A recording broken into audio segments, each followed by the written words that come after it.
Video tutorial of how to achieve claw effect using bubble stitch.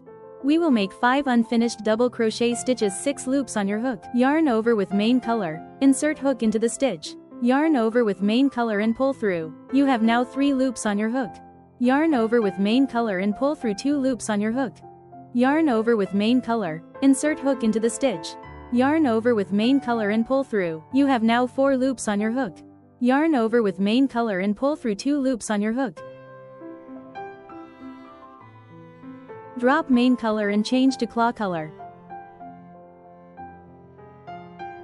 Yarn over with claw color, insert hook into the stitch.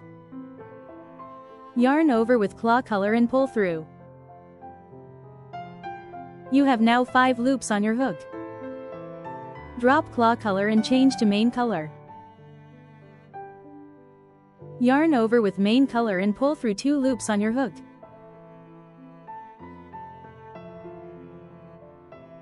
You have now 4 loops on your hook. Yarn over with main color, insert hook into the stitch. Yarn over with main color and pull through. Yarn over with main color and pull through 2 loops on your hook.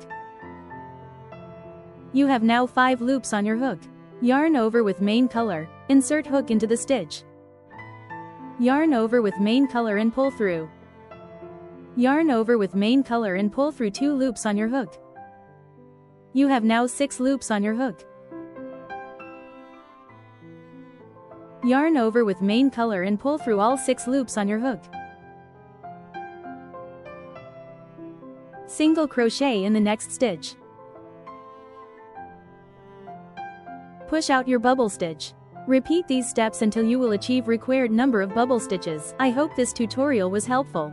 Please do not forget to leave a like, subscribe and visit my Instagram.